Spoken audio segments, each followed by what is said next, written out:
మేము ఆత్మీయంగా బలపడడానికి మీరిచ్చినటువంటి దివ్య జ్ఞాన వాక్కులు మాకెంతో అవసరం కనుక తండ్రి, కొద్ది నిమిషాలు నీ వాక్యాన్ని ధ్యానించడానికి సిద్ధపడుతున్న తండ్రి ప్రభా, మేము అందరినీ కూడా మీరు జ్ఞాపకం చేసుకోండి.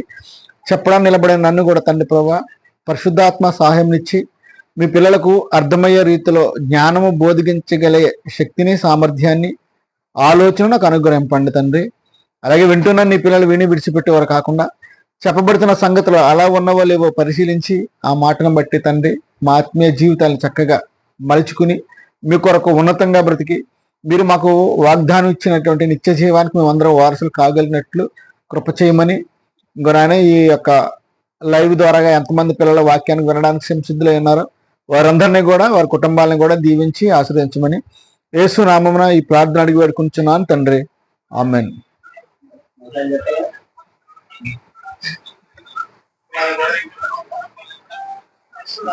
అందరూ కూడా నిశ్శబ్దంగా ఉన్నట్లయితే మనం కొద్ది నిమిషాలు దేవుని వాక్యాన్ని ధ్యానం.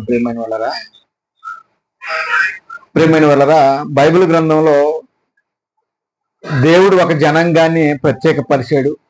ఆ జనాంగమే ఇశ్రాయేలు జనాంగము. ఆ ఇశ్రాయేలు జనాంగము యాకోబు కలిగినటువంటి 12 మంది కుమారులు. వారు చిన్న కుమారుడు అయినటువంటి యోసేపు అన్నదమ్ములు కొట్టి వారిని గోతిలో పాడేసినప్పుడు, ఆ పాడేసినటువంటి కుమారుని మరలా మిద్యానీయులకు అమ్మేసినప్పుడు, ఆ మిద్యానీయులను మరలా తీసుకెళ్లి ఐగుప్తులు అమ్మేసినప్పుడు ఒక ఐగుప్తుని యొక్క గృహంలో పనివాడిగా చేరాడు. ప్రియమైన వాళ్ళగా, పనివాడిగా చేరిన ఐగుప్తులో ఉన్నటువంటి యోసేపు అక్కడ చక్కగా దినదినము అభివృద్ధి పొంది ఐగుప్తుకి రాజుగా అంతటి వాడిగా మారడం మనం చూడగలము. అయితే ప్రియమైన వాళ్ళరా, ఏ ఇశ్రాయేలుని దేవుడు తలగా ఉంచాలనుకున్నాడో ఆ ఇశ్రాయేలీలు ఐగుప్తుకి దేశానికి వెళ్ళినప్పుడు సుమారు 70 మందిగా వెళ్ళినట్లుగా మన బైబిల్ గ్రంథంలో చూడగలము. కనుక 70 మందిగా వెళ్ళినటువంటి ఇశ్రాయేలీలు సుమారుగా మరలా ఐగుప్తు నుంచి కానానికి బయలుదేరి వచ్చేటప్పుడు వారి యొక్క సుమారు సంఖ్య 6 లక్షల కాల్బలం అండి. అంటే 70 మంది వెళ్ళినటువంటి వీరు అక్కడ ఐగుప్తులో ఉన్నప్పుడు వారి యొక్క సంఖ్య దినదినము పెరుగుతూ వచ్చిందండి. వారు మరలా రిటర్న్ అయ్యి వచ్చేటప్పుడు ఓన్లీ పురుషుల సంఖ్య 6 లక్షల కాల్బలంగా మనం బైబిల్ గ్రంథంలో చూడొచ్చండి. ఎందుకు ఐగుప్తు నుంచి మరలా కానాను దేశానికి వాళ్ళు తిరిగి వస్తున్నారంటే దేవుడు వారి కొరకు ఒక వాగ్దానం భూమిని సిద్ధపరిచాడు. కాకపోతే వీరు కరువు వచ్చినప్పుడు యోసేపు అక్కడ ఉన్నప్పుడు వారి జీవితం చాలా సుఖంగా సంతోషంగా ఉంది. ఎందుకంటే యోసేపు ఐగుప్తులో రాజుగా ఉన్నాడు. యోసేపు ఎప్పుడైతే చనిపోయిన తర్వాత ఐగుప్తీయులు ఇశ్రాయేలును బానిసలుగా చేసుకుని వెట్టి చాకరీలు చేయించుకునే వారిగా వారిని ఉపయోగించుకున్నారండి. గనుక ప్రియమైన వల్ల మరి దేవుడు అబ్రాహాములకు వాగ్దానం చేశాడు, కానాను భూభాగాన్ని మీకు ఇస్తాను, నీ సంతానానికి ఇస్తానని దేవుడు వాగ్దానం చేశాడు. కాబట్టి ఆ దేశానికి వారు దేవునికి మొరపెట్టినప్పుడు వారు మొరవనటువంటి దేవుడు మోషేని కారణ జన్ముడిగా పుట్టించి వారిని మరలా ఐగుప్తు నుంచి కానాను దేశానికి తీసుకురావడానికి మోషే ఆ దేశానికి వెళ్ళి వారిని తీసుకొస్తున్నప్పుడు ప్రియమైన వల్ల దేవుడు ఆ దేశం గురించి మాట్లాడుతూ ఐగుప్తు నుండి బయలుదేరి వచ్చేటువంటి దేశాలు ఏంటంటే పాలు తేనెలు ప్రవహించే వాగ్దాన భూభాగం అండి, వాగ్దాన దేశము. ఆ దేశంలో సర్వ సమృద్ధి కలిగినటువంటి దేశము కానాను దేశం. అంటే ఎందుకు సర్వ సమృద్ధి గల దేశం అంటే అక్కడ భూభాగం ఎలాంటిదంటే సస్యశ్యామలం కలిగినటువంటి భూభాగము. అక్కడ ఎంత పంట పండుతుందంటే ఒక ద్రాక్ష గెలను 2 మోయాలి, అంత బరువైనటువంటి గెలలు, ద్రాక్ష గెలలు దిగిపోతుండే, అంత దిగుబడి వచ్చేది. అటువంటి దేశాన్ని ఇశ్రాయేలుకి దేవుడు వాగ్దాన భూభాగంగా ఇచ్చాడు. ప్రియమైన వాళ్ళరా, కనుక సమృద్ధి అయినటువంటి భూభాగంలోనికి వచ్చేటప్పుడు ప్రియమైన వల్ల వారికి అనేకమైనటువంటి శ్రమలు వచ్చాయి, శోధనలు వచ్చాయి, ఇబ్బందులు వచ్చాయి, ఇరుకులు వచ్చాయి. వీటన్నిటిని బట్టి ఇశ్రాయేలీలైన వారు దేవుడి మీద ఎన్నో విధాలుగా ఏం చేశారంటే చనుక్కున్నారండి. ప్రియమైన వల్ల దేవుడి మీద, మోషే మీద వారు చనుక్కున్నారు. ప్రియమైన వల్ల ఈరోజు క్రైస్తవులైన మనము కూడా ఈ భూభాగం భారతదేశంలో లేదా ప్రపంచ దేశాల్లో ఉన్న ప్రజలందరూ కూడా మనకు దేవుడు వాగ్దానం చేశాడు ఏమంటే నిత్య జీవం అనుగ్రహించునే ఆయన మనకు చేసినటువంటి వాగ్దానం. ఆ వాగ్దానము భూమి మీద నుంచి మనం వెళ్ళేది ఎక్కడికి? పరలోకానికి, అంటే మరొక లోకానికి. ఆ లోకంలో ఎవరున్నారంటే తండ్రి అయిన దేవుడు, కుమారుడైన యేసుక్రీస్తు వారు అక్కడ ఉన్నారు. పరిశుద్ధాత్ములు అయితే ఇంకనూ మనతో పాటు భూమి మీద ఉన్నారు. ప్రేమైన వాడు అంటే ఇశ్రాయేల్ ప్రయాణం అంతా కూడా మా భూభాగం మీద, భూమి మీద ఒక చోట నుంచి మరొక చోటుకి మాత్రమే. మరి క్రైస్తవుల ఆత్మీయ ప్రయాణం ఎక్కడి నుంచి ఎక్కడికంటే భూమి మీద నుంచి పరలోకానికి. ఈ పరలోకానికి వెళ్ళాలంటే ఏమిటి అంత ఆసామాసి విషయం కాదండి. ఎందుకంటే ఒక ప్రాంతం నుంచి మరొక ప్రాంతానికి వెళ్ళాలంటే ప్రయాణంలో అనేకమైన ఇబ్బందులు అనేవి మనకి కలుగుతూ ఉంటాయండి. కనుక ప్రియమైన వాళ్ళరా, ఆ రోజు ఇశ్రాయేలీయులను కానానికి వెళ్ళనీయకుండా ఆటంకపరిచింది ఎవరంటే ఫరో అండి. ఫరో ఆటంకపరుస్తున్నవాడు. కానీ ఇక్కడ ఈ రోజు మనం భూమి మీద నుంచి పరలోకానికి వెళ్లకుండా ఆటంకపరిచేది ఎవరంటే సాతానండి. ఎందుకంటే ఇది సులువైనటువంటి ప్రయాణం మాత్రము కాదు, చాలా కష్టతరమైనటువంటి ప్రయాణం. ఎన్నో ఒడిదుడుకులు, ఎన్నో ఇబ్బందులు, ఎన్నో హింసలు, వీటన్నిటిని తట్టుకుని మాత్రం పరలోకానికి మనము చేరాలి. ఎందుకంటే మనం నమ్మేటువంటి రక్షకుడైన యేసుక్రీస్తు వారు కూడా భూమి మీదకి వచ్చి మానవుల చేత, మనుషుల చేత ఎన్నో ఇబ్బందులకు గురి కావడం జరిగింది. ఆయన మొక్కం మీద ఉమ్మేశారు, ఆయన పిడిగుద్దులు గుద్దారు. ఆయన ఎన్ని హింసించినా కానీ దేవుడు తన పిల్లలుగా రక్షణ కొరకు అన్నిటిని సహించి, అన్నిటిని ఓర్చుకుని భూమి మీద ఉన్నటువంటి ప్రతి మనిషి కూడా రక్షణకు కారకుడుగా, రక్షకుడుగా యేసుక్రీస్తు నిలబడ్డారండి. కనుక అటువంటి ఉచితమైన వచ్చిన రక్షణను ఈరోజు మనిషి ఏం చేస్తున్నంటే నిర్లక్ష్యం చేస్తున్నాడండి. రక్షణ అంటే మనిషికి అర్థం కానట్టుగానే ఈ రోజు ఉంది ప్రియమైన వాళ్ళరా. కనుక ఇటు గొప్ప రక్షణను ఏ మనిషి కూడా నిర్లక్ష్యం చేయకూడదండి. ఇంత గొప్ప రక్షణ మనం నిర్లక్ష్యం చేసిన ఎడల మన ఆత్మ నిత్య నరకానికి జారిపోద్దండి. నరకం అంటే కొద్ది కాలం ఉండేది కాదండి. నరకానికి వెళితే అది శాశ్వతం, పరలోకం కూడా అది కూడా శాశ్వతం. నువ్వు దేవుని నమ్ముకుని పరిశుద్ధంగా జీవిస్తే పొందబోయే పరలోకము శాశ్వతమైనదే. అలాగే దేవుని కొరకు బ్రతకకుండా ఈ భూమి మీద ఉన్నటువంటి సుఖభోగాల వెంట పరుగులెత్తుతూ దేవుని పట్టించుకోకుండా తిరిగితే నువ్వు మరణించిన తర్వాత వెళ్ళే లోకం కూడా, నరకలోకం కూడా నిత్యమైనది, అది కూడా శాశ్వతమైనది. కనుక మరి భూమి మీద బ్రతుకున్న దినాలలో మనం ఎక్కడికి వెళ్ళాలని మనం ఒకసారి ఏం చేయాలంటే నిర్ణయించుకోవాలండి ప్రియమైన వాళ్ళరా. ఆనాడు ఇశ్రాయేల్ బానిసత్వం విడిపించడానికి బలిగా పస్కా రక్తం అవసరమైంది. కానీ ఈనాడు కొత్త నిబంధన సంఘాన్ని కూడా ఒక పస్కా గొర్రె పిల్లగా పిలబడుతున్నటువంటి యేసుక్రీస్తు వారే వారి యొక్క ప్రశస్తమైన రక్తము ద్వారా మనకి ఏం కలుగుతుందంటే పాప విమోచన కలుగుతుంది.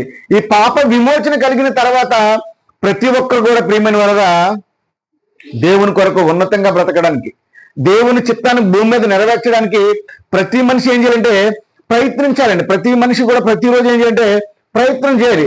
దేవుని కొరకు ఎలా బ్రతికి నిత్య జీవానికి వెళ్ళాలన్నది మనం ప్రయత్నం చేయాలండి.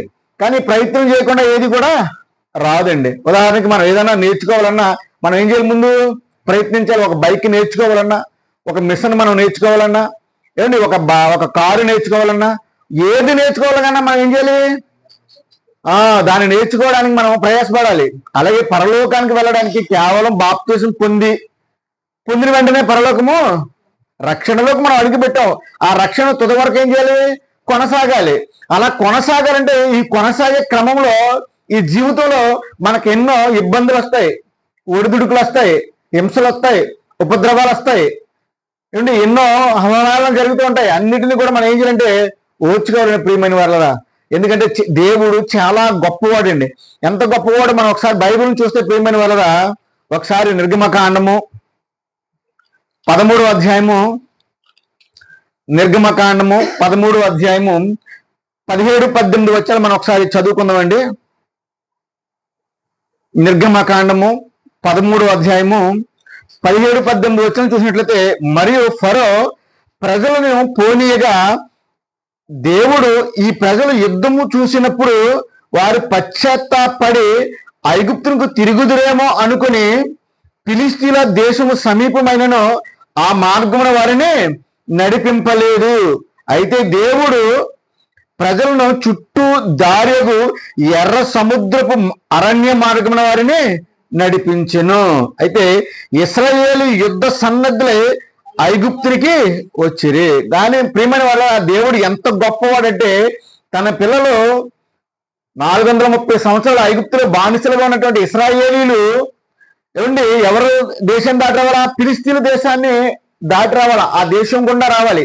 ఆ దేశం గుండా వస్తే వీళ్ళు యుద్ధానికి వచ్చారేమో అనుకుని చెప్పేసి ఫిలిస్తీన్లు ఇశ్రాయేలుతో యుద్ధం చేస్తారేమో అని ఆ యుద్ధం చూసినప్పుడు వీరికి అలవాటు లేదు, వీరికి యుద్ధం చేయడము చేత కాదు కనుక వీరు భయపడతారేమో అని చెప్పేసి దేవుడు ఏం చేయంటే చూడు మరలా చదువుతా మాట, ఫరో ప్రజలను పోనీయగా ఎన్నో 10 రకాల సూచక్రియలు ఐగుప్తు దేశంలో మోషే ద్వారాగా కనుపరిచిన తర్వాత అప్పుడు ఫరో ఇశ్రాయేలు ఏం చేశాడు?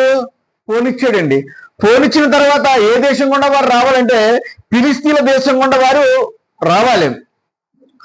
రావాల్సినప్పుడు దేవుడు ఏం చేశాడంటే దేవుడు ఈ ప్రజలు యుద్ధము చూచినప్పుడు వారి పశ్చాత్తాపడి ఏంటి, మేము ఐగుప్తు నుంచి బయలుదేరి వస్తున్నప్పుడు మరలా మాకు యుద్ధాలు ఏంటి, మరలా మాకు ఇబ్బందులు ఏంటని చెప్పేసి అనుకుని మరలా పశ్చాత్తాపడి మరలా ఐగుప్తుకు తిరిగి వెళ్ళిపోతారేమో అనుకుని ఫిలిస్తీన్ల దేశం సమీపమైనను అంటే సుమారు ఈ రోజు ప్రియమైన వల్ల ఐగుప్తునికుని కానాను దేశానికి ఎంత దూరం ప్రయాణం అంటే ఏమంటే చరిత్రకారులు చరిత్ర ప్రకారంగా రాసినట్టుగా మనం ఆలోచిస్తే సుమారు 14 గంటల ప్రయాణం అంటండి.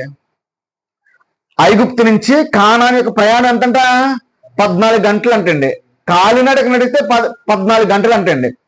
14 గంటల ప్రయాణాన్ని దేవుడు వారిని సుమారు 14 గంటలు తీసుకురావచ్చు ఆ దేశం మీద పోరాటం చేసి. కానీ వారి యొక్క యోగక్షేమాలు కలిగినటువంటి దేవుడు యుద్ధం చూడగానే వీళ్ళు భయపడతారేమో, వీళ్ళు యుద్ధాన్ని చూసి యుద్ధానికి భయపడి మరలా ఐగుప్తులకు బానిసలుగా మారిపోతారని చెప్పేసి ఫిలిస్తీన్ల దేశము సమీపంగా ఉండన గాని ఆ మార్గమున వారిని నడిపించలేదండి. ఏమంటే 14 గంటల ప్రయాణం అని శాస్త్రవేత్తలు చెప్తే సుమారు ఐగుప్తు నుంచి కానాను ప్రాంతానికి రావడానికి సుమారు ఎన్ని సంవత్సరాలు పట్టిందండి? 40 సంవత్సరాలు. ఏమండి 40 సంవత్సరాలు ఎంత, 14 గంటలు ఎంత? ఇంకా మనం ఈరోజు ఆధునిక టెక్నాలజీని బట్టి చూస్తే ఒక కారులో ప్రయాణం చేస్తే అండి సుమారు 9 గంటలు వచ్చేయచ్చు అంటండి. అంటే ఇప్పుడున్నటువంటి టెక్నాలజీ బట్టి, ఇప్పుడున్నటువంటి బైక్ని బట్టి, ఇప్పుడున్నటువంటి వాహన సముదాయాన్ని బట్టి మనిషి ప్రయాణం చేస్తే ఐగుప్తు నుంచి కానానికి సుమారు 9 గంటల ప్రయాణం అంటే అండి. 9 గంటల ప్రయాణం కారులో ప్రయాణం చేస్తే, అది విమానం అయితే మరొక త్వరగా వెళ్ళిపోవచ్చండి. కానీ ఇంతటి ప్రయాణాన్ని దేవుడు వారికి ఏదో మంచి మాటలు చెప్పాలి, మంచిగా వారిని తీసుకెళ్లాలని చెప్పేసి ప్రియమైన వారిని తీసుకెళ్ళడానికి వారిని ఏం చేయాలంటే చూడండి అక్కడ మరలా చెప్తాడు దేవుడు. అయితే దేవుడు ప్రజలను చుట్టుదారియకు ఎర్ర సముద్రపు అరణ్య మార్గమున నడిపించెను. ఇశ్రాయేలు యుద్ధ సన్నద్ధుల ఐగుప్తు నుండి వచ్చిరి. అంటే యుద్ధ సన్నద్ధుల నుండి వచ్చినా కానీ యుద్ధానికి భయపడతారని చెప్పేసి ఏమంటే ఫిలిస్తీన్లు ఉన్నటువంటి దేశం నుంచి కాకుండా చుట్టూ తిప్పుకుని దేవుడు తీసుకొచ్చాడు ప్రియమైన వాళ్ళ. ఎందుకంటే ప్రియమైన వాళ్ళ క్రైస్తవ మార్గం అంటేనే పూలబాట కాదండి, అదొక ముళ్ళబాట, అది శ్రమల బాట. ఎందుకంటే ప్రియమైన వాళ్ళ నిత్య జీవానికి వెళ్ళాలి అంటే అది తేలికైన పని కాదండి. అది చాలా శ్రమలతో కూడింది, అది శోధనతో కూడింది, అది అబద్ధం ఆడకూడదు, మోసం చేయకూడదు, పవిత్రంగా పరిశుద్ధంగా ఉండితే తప్ప పరలోకానికి మనము వెళ్ళలేము. అంతటి మహాలోకంలో ప్రవేశించాలంటే భూమి మీద ప్రతి మనిషి కూడా పరిశుద్ధిగా ఉండాలనే దేవుడు మొదటి నుంచి కూడా కోరుకుంటున్నాడండి. అలా కోరుకున్నటువంటి దేవుడు ప్రియమైన వల్ల క్రైస్తవం అంటే చాలా మందికి ఏమండి చాలా చులకనగా చూస్తూ ఉంటారండి ప్రియమైన వల్ల. అది శ్రమల బాట గనుక బిడ్డలారా దేవుడు అంటున్నాడు ప్రియమైన వల్ల శ్రమల ద్వారాగా దేవుడు నడిపిస్తున్నాడంటే ఎంత శ్రమలంటే ఒకసారి కూడా కొత్త నిబంధనకు వస్తే అపోస్తల కార్యాలు 14వ అధ్యాయము ఎన్ని శ్రమలు ఎన్ని శోధనలు ఉంటాయంటే ఈ క్రైస్తవ మార్గంలో తెలియజేయడానికి భక్తుడైనటువంటి లోక గారు అపోస్తల కార్యాన్ని రాస్తూ 14వ అధ్యాయం 22వ వచనం చదువుదామండి. 14వ అధ్యాయం 22వ వచనం చూస్తే 14 అధ్యాయము 22లో కాకుండా 19 చూద్దాం. 14 అధ్యాయము 19 నుంచి 22 చూస్తే, అంతియొకయ నుండి ఇకోనియ నుండి యూదులు వచ్చి జన సమూహమును తమ పక్షంగా చేసుకుని పౌలు మీద రాళ్లు రువ్వి అతడు చనిపోయిననుకుని పట్నం వెలుపలికి అతననే వీడ్ చేసిరి. ప్రియమైన వాళ్ళ ఇక్కడ చూస్తే అంతియొకయ నుండి కూడా వచ్చారంట, ఇకోనియ నుండి కూడా యూదులు వచ్చి జనసమూహం తమ పక్షంగా చేసుకుని, రెండు ప్రాంతాల్లో ఉన్నటువంటి జనాన్ని యూదుల పక్షంగా చేసుకుని ఏం చేయాలట, పౌలు మీద రాళ్లు రువ్వి. పౌలు ఏమన్నా బందిపోటు దొంగ కాదే, పౌలు ఏమన్నా నరహంతకుడా కాదే, పౌలు ఏమన్నా ఇభిచారా కాదే. మరి పౌలు మీద రెండు పట్టణాల జనము, అంతియొకయలో ఉన్నటువంటి వారు కానీ ఇకోనియలో ఉన్నటువంటి వారు యూదులు తమ పక్షంగా రెండు ప్రాంతాల వారిని కూడా తన పక్షంగా చేసుకుని, చూడండి, తమ పక్షంగా చేసుకుని పౌలు మీద రాళ్లు రువ్వి అతడు చనిపోయిననుకుని పట్నం వెలుపుకి అతనిని ఈడ్చివేసిరి. ప్రియమైన వల్లరా పౌలు గారు చాలా భక్తిపరుడు అండి. పౌలు గారు కూడా యూదుడైనప్పుడు ఆయన క్రీస్తు మార్గంలోకి వచ్చిన తర్వాత క్రీస్తును ఉన్నతంగా ప్రకటిస్తున్నాడండి. ప్రతి గ్రామానికి, ప్రతి పట్టణానికి, ప్రతి దేశానికి వెళుతూ ఉన్నాడండి. దేవుని వాక్యాన్ని చక్కగా బోధిస్తున్నాడు. అనేక మంది క్రైస్తువులుగా మారుస్తున్నాడండి పౌలు గారు. ఇటువంటి పౌలు గారు ప్రియమైన వల్లరా యూదులు తమ పక్షంగా చేసుకుని ఏం చేశారంట, ప్రియమైన వల్లరా అతన్ని రాళ్లు రువ్వి చచ్చిపోయానుకుని, అంటే జనసమూహం అందరూ వచ్చి తలొక రాయి విసిరి ఏం చేశారు, పౌలు గారిని కొట్టారండి. ప్రతి ఒక్కరు వచ్చిన ప్రతి ఒక్కరు కూడా రాళ్లు రువ్వి పౌలు గారిని కొట్టారండి. కొట్టినటువంటి వాళ్ళు ఏమనుకున్నారంటే ఇంకా పౌలు సృహ తప్ప పడిపోయాడు.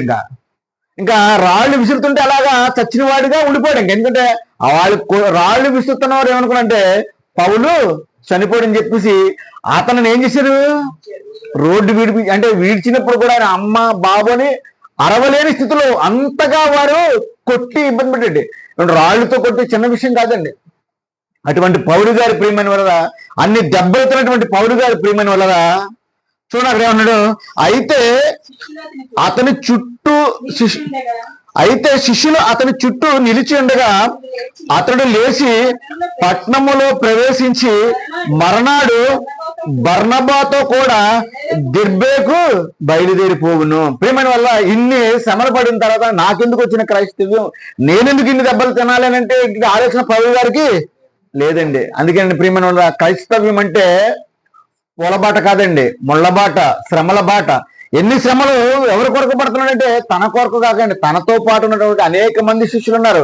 నేనే బెదిరిపోయి క్రైస్తవ్యాన్ని విడనాడితే నాకు తట్టున్నటువంటి శిష్యులందరూ కూడా ఏమైపోతారు, వాళ్ళు బెదిరిపోయి వారు కూడా క్రీస్తు మార్గాన్ని విడిచిపెట్టేస్తారు. ప్రియమైన వారు ఈ రోజు కూడా అనేక మంది శ్రమలు తట్టుకోలేక క్రైస్తవ్యాన్ని వదిలేసి స్వేచ్ఛావాయువులుగా జీవిస్తున్నారండి చాలా మంది క్రైస్తవులు. ప్రియమైన వల్ల మునుపటి క్రైస్తవులే, కానీ రాను రాను రాను రాను కూడా క్రైస్తవ్యం అంటే చాలా ఇబ్బందికరమైన మార్గము. ఎందుకు ఇబ్బందికరమైన మార్గం నేను అంటున్నానంటే, ఒక అబద్ధం ఆడకూడదు, ఒక దొంగతనం చేయకూడదు, ఒక పొరుగు అని ఏమీ కూడా దోచుకొనకూడదు, ఎవరిది ఉత్తినే తీసుకొనకూడదు. ఇంత నిష్ట నియమాలతో కలిగినటువంటిది క్రైస్తవ మార్గము, క్రీస్తు మార్గము. అటువంటి మార్గంలోకి వచ్చినప్పుడు బ్రతకడం చాలా భారంగా ఉంటది. ఈ భారంగా ఉంటుంది కాబట్టి ప్రియమైన వల్ల క్రైస్తవ్యాన్ని స్వీకరించడానికి చాలా మంది ముందుకు రాలేకపోతున్నారండి. ఎందుకంటే ఇందులో స్వేచ్ఛ అనేది ఉండదు ప్రియమైన వాళ్ళరా. కనుక అయితే పౌలు గారు అయితే ఏం చేస్తున్నారంటే, అయితే శిష్యులు తన చుట్టూ నిలిచి ఉండగా అతడు లేచి పట్టణంలోను ప్రవేశించి మరనాడు, అంటే మరనాడు వెళ్ళి అంటేనే మనం అయితే దెబ్బలు తల్లి అనుకుంటే ఏం చేస్తాం, 4 రోజులు రెస్ట్ తీసుకొని చెప్పేసి చక్కని హాస్పిటల్లో జాయిన్ అయ్యి అక్కడ తగిలినటువంటి గాయాలన్నింటినీ కూడా చక్కగా వైద్యం చేయించుకుంటామండి. కానీ పౌలు గారు ఏం చేయాలంటే మరనాడే వెంటనే తర్వాత రోజే దెబ్బలు తిన్నాడు, తర్వాత రోజు వెంటనే చేస్తున్నాడు, బర్నబాతో కూడా దెర్బాకు బయలుదేరిపోయాను. చూడండి 21 వారు ఆ పట్టణంలో సువార్త ప్రకటించి అనేకులను శిష్యులుగా చేసిన తర్వాత లోస్త్రాకును ఇకోనీకును అంతియొక్కకు మరలా తిరిగి ఎవరు చూసారా, ఆయన అనేక మంది శిష్యులు ఏం చేయాలంటే ప్రియమైన పట్టణంలో సువార్త ప్రకటించేయండి. సువార్త ప్రకటించే వాళ్ళు ఎవరంట, అనేక మంది శిష్యులుగా తయారయ్యారండి. మళ్ళా తయారైతే మొన్నే కదండి అంతియొక్క వారిని ఇకోని వారు పౌలు గారిని రాళ్ళు రువ్వి చంపారు. మరలా పౌలు గారు ఏం చేస్తున్నారు, శిష్యులుగా చేసిన తర్వాత లోస్త్రాకును ఇకోనీకును అంత్యోకు మరలా తిరిగి వచ్చాడండి. ఇదండి క్రైస్తవం ప్రియమైన. ఎవరి చేత అయితే దెబ్బలు తిన్నాడో, ఏ ప్రాంతం వారైతే ఆయన కొట్టారో అదే ప్రాంతానికి మరలా తిరిగి వచ్చి చూడన్నాడు, శిష్యుల మనసులను దృఢపరిచి విశ్వాసమందు నిలకడగా ఉండవలనని అనేక శ్రమలు అనుభవించి మనం దేవుని రాజ్యంలో ప్రవేశింపవలని వారిని హెచ్చరించును. నిజంగా ప్రియమైన వల్ల కొత్త నిబంధనలో ఉన్నటువంటి భక్తుల్లో గొప్ప దైవజనుడు ఎవరంటే మనము పౌలు గారు చెప్పుకోవచ్చండి. పౌలు గారు ఎంత గొప్పవాడంటే ప్రియమైన వల్ల ఎంత గొప్పవాడంటే తనను కొట్టి రోడ్డు వెలుపులకి ఏం చేశారు? ఈడ్చేశారండి. ఈడ్చేస్తే ప్రియమైన వల్ల విశ్వాసాన్ని ఆయన తొలగిపోలేదు. విశ్వాసమందు స్థిరపడి అక్కడ ఉన్నటువంటి శిష్యుల మనసులో నన్ను కొట్టారు కాబట్టి నాలుగు ఉన్నటువంటి విశ్వాసులు అందరూ చెదిరిపోతారేమో అనుకుని చెప్పేసి శిష్యుల మనసులను దృఢపరిచి, మీరు విశ్వాసమందు ఎలా ఉండాలంట? శిష్యుల మనసులను దృఢపరిచి విశ్వాసమందు నిలకడ. ప్రియమైన వారు, ఈ విశ్వాసమందు చాలా మంది క్రైస్తవులకు నిలకడ లేదండి. బాధ కలగగానే క్రీస్తును విసర్జించి బయటికి వెళ్ళిపోతున్నారండి. ఏమో నిజంగా పౌలు గారు తినేటువంటి దెబ్బలు ఎవరైనా మనం తిన్నావా? లేదే. ఆయన సముద్రం మీద ప్రయాణం చేస్తున్నప్పుడు ఏమైపోయిందంటే వాడ బద్దలసిపోయిందంటండి. ఏంటి, అడవిలో ప్రయాణం చేస్తున్నప్పుడు ఏమంటే దొంగల ద్వారాగా అనేకమైన ఆపదలు ఆయనకి సంభవించేయండి. ఇలా చూస్తే అపోస్తుల కార్యంలో అనేకమైన శ్రమలు అనుభవించాడండి అపోస్తులైన పౌలు గారు. అయినప్పుడు కూడా క్రీస్తుని ఆయన ఎన్నడూ విడిచిపెట్టలేదండి. అందుకే ఆయన ధైర్యంగా మాట్లాడుతున్న మాటలంటే, నేను క్రీస్తుని పోలి నడుచుకున్నాను, నా కొరకు జీవ కిరీటము ఉంచబడి ఉన్నది, నా పరుగు నేను కడముట్టించి తిని నా కొరకు నీతి కిరీటము ఉంచబడి ఉంది. ఆ నిత్య జీవాన్ని స్వతంత్రించుకోవాలంటే ప్రియమైన వల్ల భూమి మీద ఉన్నటువంటి మనము కూడా భక్తుల జీవితాన్ని ఆదర్శంగా కావాలండి. ఒక పౌలు నీకు ఆదర్శం కావాలి, ఒక దానియేలు నీకు ఆదర్శం కావాలి, ఒక షడ్రక్ మెషక్ అబేద్నెగోలు నీకు ఆదర్శం కావాలి. ఎందుకంటే ప్రియమైన విశ్వాసం వీరు చాలా గొప్పవారండి. ఎందుకంటే ప్రియమైన అగ్నిగుండంలో వేసేస్తాను, కళ్ళ ముందే అగ్నిగుండం కనపడుతున్నా అందులోకి తోసేస్తారు మిమ్మల్ని అన్నా కానీ మేము మేము మొక్కము, మా దేవుడు జీవం గలవాడు, మమ్మల్ని ఈ అగ్నిగుండంలో మమ్మల్ని కాపాడిపోయినా పర్వాలేదు కానీ నువ్వు నిలబెట్టించిన ఈ ప్రతిమకు మేము మొక్కము అని కళాఖండిగా నిలబడినటువంటి భక్తులు. అలా నిలబడినందుకు రాజుకి ఏమైపోయిందంట? అత్యాగ్రహం అయిపోతుందంటే అతనికి మరింత కోపము పెరిగిపోయిందండి. పెరిగిపోయి వారు మెడబెట్టి ఏం చేశారు? అగ్నిగుండంలోనికి గంటేశారండి. గంటేస్తే ప్రియమైన వల్ల వారి తల వెంటుకు కూడా ఏమి అగ్నివాసన రాలేదు. ఎందుకనంటే నువ్వు నమ్ముతున్న దేవుడు, నువ్వు నమ్ముకున్న దేవుడు శక్తిమంతుడు, నువ్వు నమ్ముతున్న దేవుడు నిజమైన దేవుడు, నువ్వు నమ్ముతున్న దేవుడు జీవం గల దేవుడు కనుక నీ జీవాన్ని అగ్నికి పోనీయకుండా అగ్ని జ్వాలలోంచి వారిని ఏం చేసాడు? మరలా బయటికి తీసాడండి. నిజంగా ప్రియమ చూసారా, క్రైస్తవ్యం అంటే పూలబాట కాదండి. క్రైస్తవ్యం అంటే ముళ్ళబాట. శ్రమలు, శోధనలు, ఇబ్బందులు, అనేక విపత్తులు మనిషికి సంభవిస్తూనే ఉంటాయి. ఎప్పటి వరకు అంటే క్రీస్తుని వెంబడించిన మొదలుకొని నువ్వు పరలోకం చేరేంత వరకు కూడా నిన్ను శ్రమలు వెంబడిస్తూనే ఉంటాయి. శ్రమలు ఏమి తగ్గిపోవండి. కనుక ఈ రోజు ప్రియమైన వల్ల క్రీస్తుని కలిగినటువంటి మనము శ్రమలకు ఏమాత్రము కూడా భయపడకూడదు. ఎందుకంటే ఈ శ్రమలకు మనం భయపడితే నిత్య జీవము, శాశ్వత రాజ్యము, నిత్యము దేవుడితో ఉండేటువంటి మహా పరలోక రాజ్యం మనం ఏమైపోతాం? కోల్పోతాం. ఈ భూమి మీద కేవలం మన జీవితం 60-70 సంవత్సరాలు. అందుకే దీన్ని పౌలు గారు ఉంటాడు సులకనైనటువంటి శ్రమ అంటాడు. ఆ మాట కూడా చూద్దాం ప్రియమైన వల్ల. కొరింథీయులకు రాసినటువంటి రెండవ పత్రిక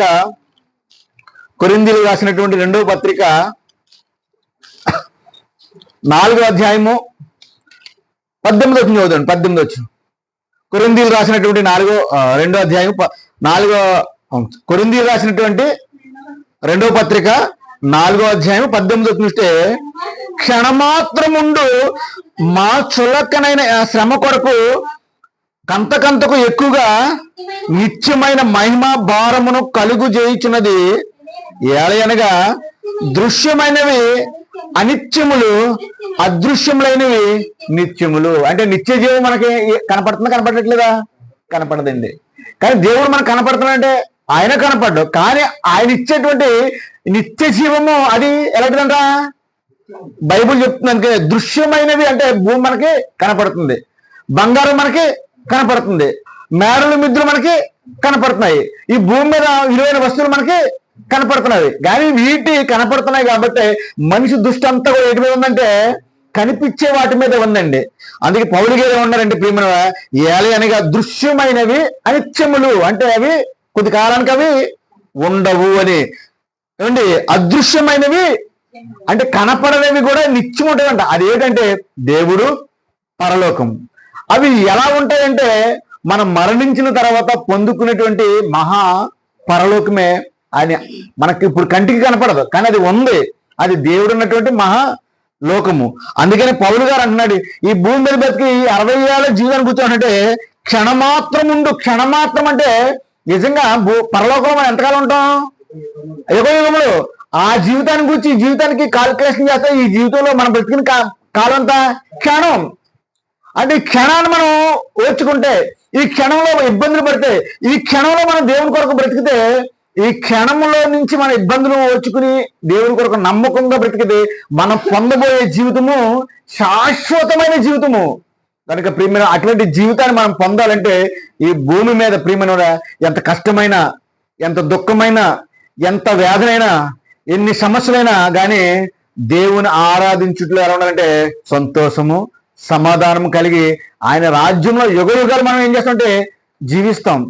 అలా జీవించారండి ప్రియమైన. బైబిల్ గ్రంథంలో భక్తుడు మనం చూపిస్తున్నాడు. ఎలాగంటే బైబిల్ గ్రంథంలో ఇద్దరు యొక్క జీవిత యథార్థ గాథ బైబిల్ రాయించాడండి ప్రియమైన. వారు ఎవరు కాదు, ధనవంతుడు, లాజరుండి. భూమి మీద ధనవంతుడు సర్వసుఖాలు అనుభవించాడు ప్రియమైన. అనుభవించి ఒక రోజు మరణించాడు. మరణించిన మరుక్షణమే ఎక్కడికి వెళ్ళిపోయాడు? నరకానికి వెళ్ళిపోయాడు. పాతాళం నరకానికి వెళ్ళిపోయాడండి. వెళ్ళిపోయినటువంటి ఆయన సర్వసుఖాలు అనుభవించాడు. భూమి మీద అన్నిటిని అనుభవించాడు, అన్నిటినీ చూశాడు. కానీ ధనవంతుడైనటువంటి వాడు అన్నిటిని అనుభవిస్తే ఏమి అనుభవించినటువంటి లాజరు దరిద్రుడు అన్నాడు. కానీ ఆయన కూడా చనిపోయాడు. చక్కగా ఎక్కడికి వెళ్ళిపోయానా? ఆయన కూడా పరదేశకు చేరిపోయాడు, అబ్రహాము రొమ్మునకు చేరిపోయాడండి. కనుక ప్రియమైన ఈ భూమి మీద ధనవంతుడైనటువంటి వారు దేవుని గూర్చి తెలుసుకోవాలని కానీ, ఈ ప్రకృతిని గురించి జ్ఞానించాలి కానీ, ఈ ప్రకృతిన పదార్థం ఎలా వచ్చిందని కానీ, ఈ సూర్యుడు ఎలా మండిపోతున్నాడని కానీ, ఈ భూమి ఎలా పండుతుందని కానీ, ఈ సముద్రంలో చేపలు ఎలా పెరుగుతున్నాయని కానీ ఏమీ ఆలోచించకుండా ఉన్న వాటిని అనుభవిస్తున్నారే తప్ప ఆ కలిగించిన దేవునికి కృతజ్ఞత కలిగి ఉండట్లేదండి. కనీసము కృతజ్ఞత కలిగి వారిని ఆయన చూశాను జరే వాళ్ళు జ్ఞానం తెచ్చుకోకపోగా క్రైస్తవులు ఏం చేస్తున్నారు? ఈరోజు నిందిస్తున్నారు, అవహేళన చేస్తున్నారు. 3 మేకులు పీక్కోలేకపోయాడు అని అనేకమైన మాటలు ఈరోజు మాట్లాడుతున్నారండి ప్రియమైన వాళ్ళగా. కానీ మరణించిన మరుక్షణమే వారికి నిత్య జీవం ఉందని తెలుస్తుంది, నిత్య నరకం ఉందని కూడా తెలిసిపోతుంది ప్రియమైన వల్ల. గనుక మనకి ఎన్ని ఆటంకాలు ఎదురైనా ఆటంకాలు మాత్రం క్రైస్తవ జీవితంలో రావని మాత్రము లేదండి. ప్రతి మనిషికి క్రైస్తవ జీవితంలో చక్కగా పరిశుద్ధత కలిగి, పవిత్రత కలిగి, దేవుని కొరకు ఉన్నతంగా బ్రతికితే వారందరికీ ఆటంకాలే వస్తాయండి. నిజంగా దానియేలు ఏమన్నా అక్కడ ఉన్నటువంటి రాజుకి కూడా నష్టం కలగకూడదని చెప్పేసి తన కింద ఉన్నటువంటి సుమారు 122 పనివారు ఉంటారండి. దానియేలు అందులో ప్రముఖుడు. ఉన్నవారు అందరూ కూడా రాజుకు నష్టం కల్పించాలి, దొంగ లెక్కలు చూపించాలి, రాజ్యంలో దోచుకోవాలని ఆలోచిస్తే ఇంక అన్ని లెక్కలు చెప్పినప్పుడు ఈ లెక్కలు వచ్చింది, ఇది ఎలా వచ్చింది, ఇది ఏం చేసేది, ఇది ఏం చేసేది అన్ని అడిగి రాజుకు నష్టం కలగకుండా ఉండకూడండి దానియేలు. అటువంటి దానియేలు వీరందరూ కింద చేస్తున్న వారు అందరూ తప్పులను రాజుకు చూపుతున్నాడని చెప్పి దానియేలు మీద ఏం చేశారు? పగబట్టారండి. పగబట్టి ఏం చేశారు? సింహాల బోనులో వేయించేద్దాం. అంటే ఈ లోకంలో కూడా భక్తిగా బ్రతుకుతున్న వారిని బ్రతకనివ్వరండి. ఏదో విధంగా ఏం చేయాలనుకుంటారో కిందకి లాగేయాలనుకుంటారండి. అటువంటి కాలంలోని ఈరోజు భారతదేశంలో మరింతగా క్రైస్తవులను ఇబ్బంది పెట్టడం కానీ, క్రైస్తవులను కొట్టడం కానీ, సువార్తకు వెళ్తున్నప్పుడు ఎన్నో ఆటంకాలు, అవరోధాలు వస్తాయి. కానీ ఏ ఆటంకాలు వస్తున్నాయి అని చెప్పేసి ఏం మాత్రము క్రీస్తు మనం ఏం చేయకూడదు? ఎడబాపకూడదు. వస్త్రహీనత వచ్చినా, రోగాలు వచ్చినా, కుటుంబాల కలహాలు వచ్చినా, ఏమైనా ఎన్ని వచ్చినా కానీ యోబు గారు మనం జ్ఞాపకం చేసుకోవాలి. ఎందుకంటే ప్రియమైన వల్ల యోబు యొక్క భక్తి జీవితాన్ని మనం ఒకసారి ఆలోచిస్తే, యోబు గారు బాగున్నప్పుడు దేవుళ్ళో ఉన్నాడు. ఏమండి బిడ్డలు చెడిపోయినా దేవుళ్ళని అదే విశ్వాసంతో ఉన్నాడు. తన ఆస్తి అంతా పోయినా కానీ అదే విశ్వాసంతో ఉన్నాడు అండి. ఆఖరికి తనకి ఒంటి నిండా కూడా బాధగల కురుపులు వచ్చినా బూడిదలో కూర్చున్నా కానీ అదే విశ్వాసంతో కనపరిచాడు. ఈ రోజు విశ్వాసులుగా ఉన్నటువంటి మనం కూడా యోబు యొక్క విశ్వాసాన్ని గురించి మనము వింటున్నాం, కానీ ఎందుకు యోబు యొక్క విశ్వాసాన్ని మనము కనపరచలేకపోతున్నాం? యోబు ఎంత గొప్పవాడంటే ప్రియమనోడా, అన్నీ ఉన్నప్పుడు అదే విశ్వాసంలో ఉన్నాడు, అన్నీ కోల్పోయినప్పుడు కూడా అదే విశ్వాసంలో ఉన్నాడు. ఈ రోజు క్రైస్తవులుగా మనం కూడా ప్రియమనోడా ఉన్నప్పుడు దేవుని పాడడం, దేవుని చదవడం, దేవుని గురించి చెప్పడం అది కాదు. లేములోనే దేవుని ఏం చేయాలి? స్తుతించాలి, దేవుని ఆరాధించాలి. ఉన్నప్పుడు అందరూ చేస్తారు, లేనప్పుడే దేవుని స్తుతించాలి. అది ఆర్థికంగా నష్టపోయినా, ఏమండి నీకు కట్టుకోవడానికి బట్ట లేకపోయినా, తినడానికి తిండి లేకపోయినా, ఏమీ లేకపోయినా కానీ నువ్వు ఎక్కడ దేవుని కొరకు విశ్వాసం కలిగి ఉంటే, ఒకనాడు లాజరు గారిని ఎలాగైతే పరదేశులు అబ్రహాము రొమ్మునకు ఆనుకుని పోయాడో, నువ్వు కూడా చనిపోయిన తర్వాత అదే విశ్వాసం కనపరిస్తే నిన్ను కూడా దేవుడు ఆ పరదేశకు దేవుడు తీసుకువెళ్తాడండి ప్రియమైన వల్ల. అటువంటి విశ్వాసాన్ని కనపరచాలి. అటువంటి విశ్వాసం కనపరచాలంటే బైబిల్ గ్రంథంలో ఉన్నటువంటి ప్రతి పుస్తకాన్ని మనం ఏం చేయాలంటే చక్కగా చదవాలి, వారి విశ్వాసాన్ని అనుసరించాలి. వారు ఎలాగైతే విశ్వాసులుగా మరణించారో అట్టి రీతిగానే మనము కూడా మరణించాలి ప్రియమైన వల్ల. ఎందుకంటే దేవుడు చాలా గొప్పవాడు. దేవుడు ఎంత గొప్పవాడు అంటే ఇశ్రాయేలు ప్రయాణం వేస్తున్నప్పుడు వారికి ఎర్ర సముద్రం అడ్డు వస్తే ఏం చేయడు? దాన్ని చీల్చివేసాడండి ప్రియమైన వారు.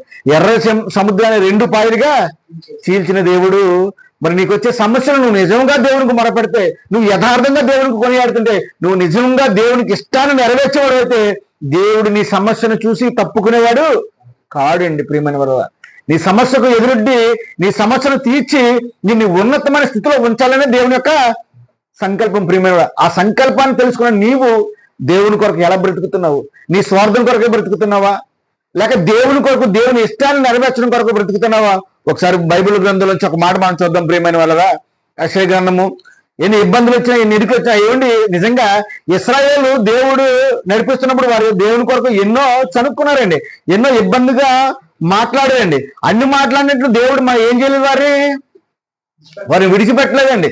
వారికి సుమారు 40 సంవత్సరాలంట వారు బట్టలో ఏం చేయలేదంట, మాసిపోలేదంట, వారు చెప్పులు అరగలేదంట. అంటే దేవుడు వారి పట్ల ఎంత ప్రణాళిక కలిగి ఉన్నాడో, వారిని దేవుడు కంటికి రెప్పలాగా కాచి కాపాడు. అందుకంటాడు ఇశ్రాయేలు కాపాడువాడు కునకడు నిద్రపోడు. మనం నమ్మినట్టు దేవుడు అంత గొప్పవాడండి. మన పట్ల ఆయన బాధ్యతగా ఉన్నాడు, కానీ ఆయన పట్ల ఈ మనుషులు బాధ్యతగా లేరు. ఆయన దేవుడిగా కొనియాడట్లేదు, ఆయన దేవునికి ఇవ్వాల్సిన గౌరవం మనుషులు ఇవ్వట్లేదు. ఏమంటే మనము భక్తిగా ఉండాలంటే ప్రతిరోజు ప్రార్థన చేయాలి, కుటుంబంలో దేవుని గురించి మాట్లాడుకోవాలి. ఈ రోజు ప్రియమైన వల్ల సమాజం అంతా చెడిపోయిందండి. ఈ రోజు అంతా సమాజం చెడిపోయి తల్లి ఒక శాలలో, పిల్ల ఒక శాలలో, కొడుకు ఒక శాలలో, కూతురు ఒక శాలలో, అందరూ కూడా దేంతో కాలక్షేపం చేస్తున్నారు? సెల్ ఫోన్తో కాలక్షేపం చేస్తున్నారు తప్ప ఆయుష్ ఇచ్చిన దేవుణ్ణి దొరికిన సమయంలో దేవుని ఏం చేయట్లేదు, కొనియాడట్లేదు, దేవుడు గౌరవించట్లేదు. దేవుని కొరకు బ్రతకాలి అనేటువంటి ఆలోచన తపన మనుషులకు లేదండి ప్రియమైన వారు. కనుక దేవుడు చూడండి, వారు అన్ని ఇబ్బందులుగా మాట్లాడినా, సనుక్కున్నా, గొనుక్కున్నా కానీ దేవుడు వారిని విడిచిపెట్టలేదు ప్రియమైన వారు. ఆ మాట చూస్తే యెషయా గ్రంథము 51వ అధ్యాయము 10వ వచనం చూద్దామండి. 51వ అధ్యాయము 10వ వచనము.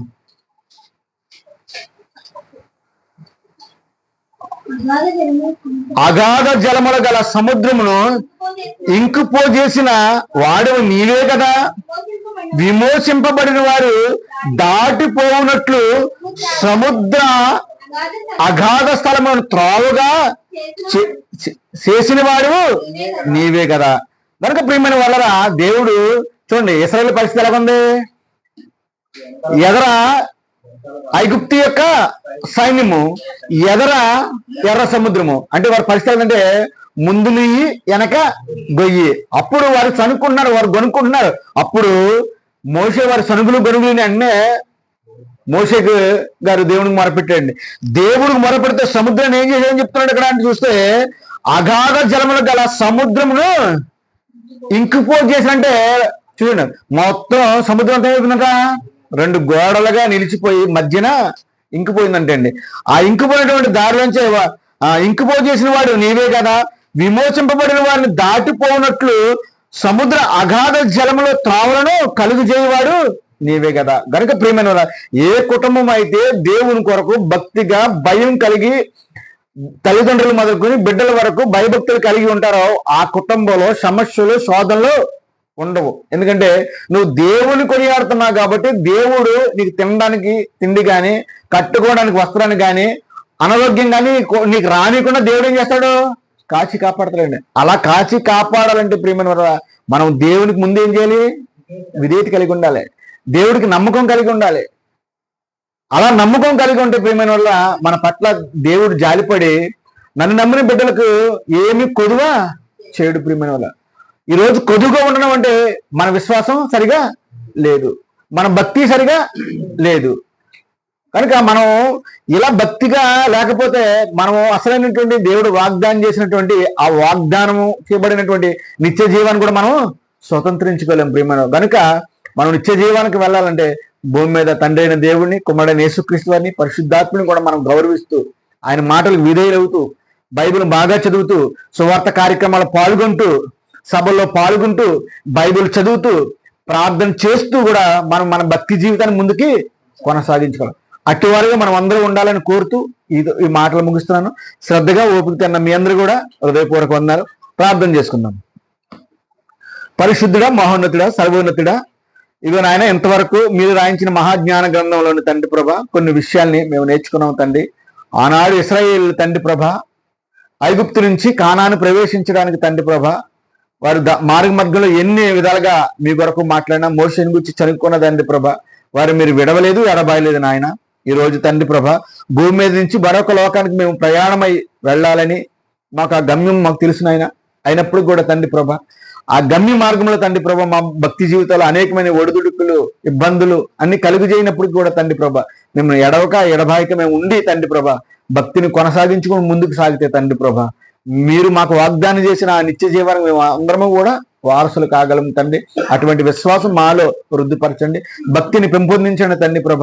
అలాగే చేరి వచ్చినటువంటి కుటుంబాలను జ్ఞాపకం చేసుకుని ఆయన మరాని కుమారుడు చిన్ని తండ్రి చక్కగా పరిచర్య జరిగించాలని తండ్రి ప్రభ ఆశపడుతున్నాడు. అలాగే గైగల్పాడులోను అలాగే తండ్రి కొత్తూరు గ్రామంలో కూడా పరిచర్య చేయించాలని ఆశపడుతున్నాడు తండ్రి. ఆ కుమారుడికి జ్ఞానం ఇచ్చి తండ్రి అక్కడ అనేకైన ఆత్మలు రక్షించే పనులు కుమారుని వాడుకోండి. అలాగే తండ్రి ప్రభ మనోహరంగా జ్ఞాపకం చేసుకోండి. దేవుని పని అంటే తండ్రి ప్రభ చాలా ఇష్టంగా కష్టమైన చేస్తాడు ఆయన. కుమారుడికి రావాల్సిన దీవెని ఆశీర్వాదం అనుగ్రహించండి.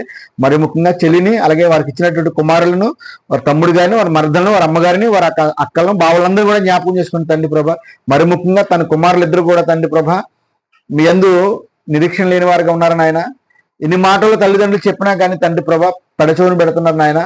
మరి తల్లిదండ్రుల మాటకు విధేయులయ్యండి, మీ మాటకు కట్టుబడి తండ్రి ప్రభ ఈ మార్గంలోకి వచ్చేటట్లుగా కుమారుడికి మారు మనసుని దయచేయండి నాయన. అలాగే తండ్రి జీవాన్ని జ్ఞాపకం చేసుకోండి. ఆయనకి ఇచ్చిన భార్యను, వారి అమ్మగారిని, వారి అత్తయ్య గారిని, వారి చెల్లి గారిని, వారి బావగారిని, సమస్త బంధువులను జ్ఞాపకం చేసుకుని తండ్రి కుమారుడికి తండ్రి ప్రభ చక్కగా పాటలు పాడగలిగే చక్కని స్వరాన్ని కుమారుడికి ఇచ్చారు తండ్రి ప్రభ. నీ పనిలో ముందుకు సాగడానికి గొప్ప చేయండి ఆయన. అలాగే అయోగ్యుడైన నా కుటుంబాన్ని జ్ఞాపకం చేసుకుని తండ్రి, మా బిడ్డలను జ్ఞాపకం చేసుకుని తండ్రి ప్రభ మేము చెప్పేవారు మేము కాక తండ్రి ప్రభ నీ సంకల్పాన్ని భూమి మీద నెరవేర్చి కొన్ని ఆత్మలను రక్షించే పనులు తండ్రి ముందుకు కొనసాగాలని ఆశపడుతున్నావు నాయన. ఆర్థికంగాను ఆత్మీయంగాను మిమ్మల్ని బలపరిచి మీ సేవలో నన్ను ముందుకు నడిపిస్తారని ఆశిస్తూ చేరువచ్చిన ప్రతి బిడ్డను కూడా పేరు పేరును దీవించి ఆశీర్వదించమని. అలాగే నాయన రేపు సువార్త పరిచయం జరిగిస్తుండగా తండ్రి ప్రభ ఏ విధమైనటువంటి అవరోధాలు ఆటంకాలు కలగకుండా తండ్రి సజీవుగా సాపిగా సువార్త జరిగి తండ్రి కొన్ని ఆత్మకైనా సత్యవాక్యాన్ని అందించమైనటువంటి మాకు చక్కని ఆలోచన మాకు అనుగ్రహించండి. సువార్తకు వస్తున్న ప్రతి బిడ్డను కూడా పేరు పేరును దీవించి ఆశీర్వదించమని ఈ ప్రార్థన యేసుక్రీస్తు ఉన్నతమైన నామం అడిగి పెట్టుకుంటున్నాం తండ్రి, ఆమేన్. మన తండ్రి అయిన దేవుని ప్రేమ, కుమారుడైన యేసుక్రీస్తు కృప, పరిశుద్ధాత్మని అన్యోన్యం ఇప్పుడు ఎల్లప్పుడూ సకల పరిశుద్ధులకు సదాకాలం తోడే నడిపించిన గాక, ఆమేన్.